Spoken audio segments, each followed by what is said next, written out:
Friends, welcome to Mitesh vlogs. இன்னைக்கு நம்ம மிதேஷோட birthday vlog continuity தான் பார்க்க போகிறோம்.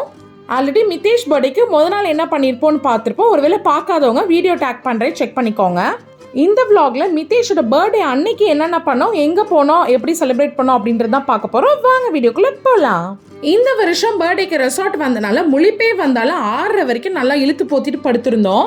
அப்புறம் பார்த்தீங்கன்னா மாற்றி ஒரே ஃபோன் பர்த்டேக்கு விஷ் பண்ணுறேன். அப்புறம் எங்கே படுக்கிறது, அப்புறம் எந்திரிச்சு ரெஃப்ரெஷ் ஆகிட்டு ஸ்விம்மிங் பூலுக்கு குளிக்க போகலான்னு போனோம்.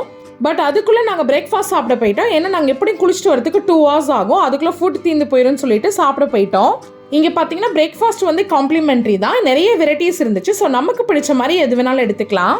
இங்கே பிரேக்ஃபாஸ்ட் வந்து நல்லா இருந்துச்சு. இட்லி மட்டும் ரொம்ப சாஃப்ட்டும் இல்லை ஹார்டும் இல்லை, பட் சாப்பிட்லாம்.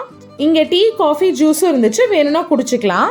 சாப்பிட்டு முடிச்சுட்டு உடனே குளிக்க போக முடியாதனால அங்கேயே குட்டி வாக் போயிட்டு இருந்தோம். அப்போ பார்த்தீங்கன்னா ஒரு குட்டி ஃப்ரெண்டை மீட் பண்ணோம். பார்க்க செம க்யூட்டாக இருந்தாங்க. ரொம்ப காலமாக மிதேஷ் வந்து டாக் வேணும்னு கேட்டுட்டு இருந்தாரு, ஆனால் நாங்கள் தான் வாங்கி தரவே இல்லை.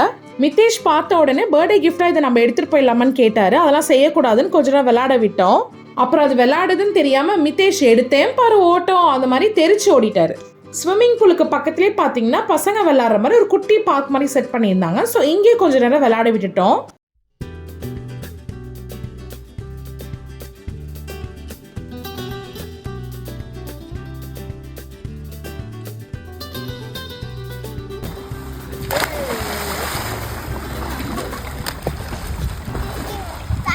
அப்புறம் மறுபடியும் தண்ணியில் நல்லா ஊறிட்டு ரூமுக்கு போய் ரெஃப்ரெஷ் ஆகிட்டு வெளியே கிளம்பிட்டோம்.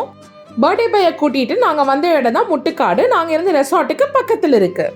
இங்கே ஒரு போட்டுக்கு ஒரு காஸ்ட். நாங்கள் எதில் போகலான்னு யோசிச்சுட்டு இருக்கப்போ ஒரு ஃபேமிலி வந்து அமௌண்ட் ஷேர் பண்ணி 8 சீட்டரில் போகலாமான்னு கேட்டாங்க. ஸோ நாங்களும் ஓகே சொல்லிட்டோம். இங்கே பார்க்கிங் ஃபெசிலிட்டியும் இருக்குது, என்ட்ரி டிக்கெட்டும் எடுக்கணும். ஓவராலாக 50 or 70 கொடுத்தோம்.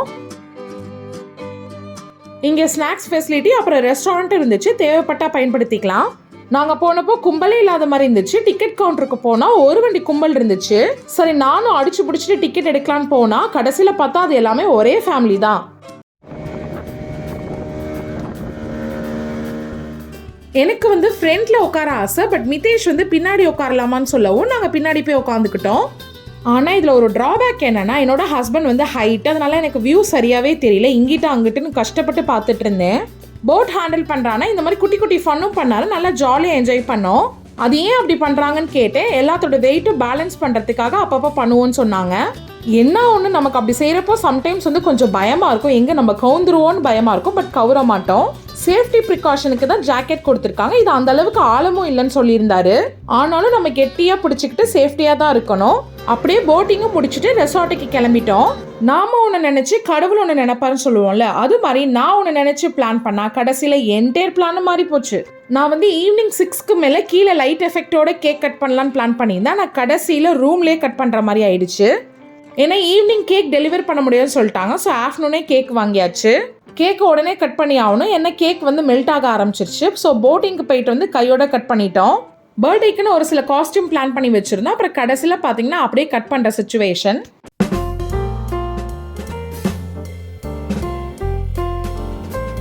கேக் கட் பண்ணி முடிச்சுட்டு நல்லா தூங்கியாச்சு. அப்புறம் ஈவினிங் ஒரு 5 போல மறுபடியும் ஸ்விம்மிங் பூலுக்கு குளிக்க வந்தோம். என்னடா மீண்டுமா அப்படின்னு நீங்கள் கேட்கலாம். ஏன்னா நாங்கள் பிளான் பண்ணதே மெயினாக ஸ்விம்மிங் பூலுக்காக தான். ஸோ எந்த அளவு யூட்டிலைஸ் பண்ண முடியுமோ அந்த அளவுக்கு யூட்டிலைஸ் பண்ணியாச்சு.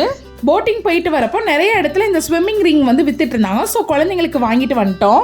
அப்புறம் பயங்கரமாக தண்ணியில் ஆட்டம் போட்டுட்டு குளிச்சு முடிக்கிறப்ப 7 மணி ஆயிடுச்சு. அப்புறம் கையோட டின்னரும் முடிச்சுட்டு ரூமுக்கு போயாச்சு. அன்னைக்கு மிதேஷோட பர்த்டேவை ரொம்ப சிறப்பாக முடிச்சுட்டு next day Monday early morning plan படி 5 o'clock ரெசார்ட்லேருந்து கிளம்பிட்டோம். இந்த வருஷம் ஒரு டிஃப்ரெண்ட் எக்ஸ்பீரியன்ஸ்க்காக இந்த மாதிரி செலிப்ரேட் பண்ணோம். ஸ்கூல் அண்ட் ஆஃபீஸ் இருந்தனால சீக்கிரமே கிளம்பியாச்சு. வர வழியில் மிதேஷோட ஸ்கூலை கிராஸ் பண்ணி தான் நாங்கள் வீட்டுக்கு வரணும். அப்புறம் கடகடன சமையலையும் முடிச்சுட்டு மிதேஷும் அவங்க அப்பாவையும் ஸ்கூலுக்கும் ஆஃபீஸ்க்கும் அனுப்பிச்சாச்சு.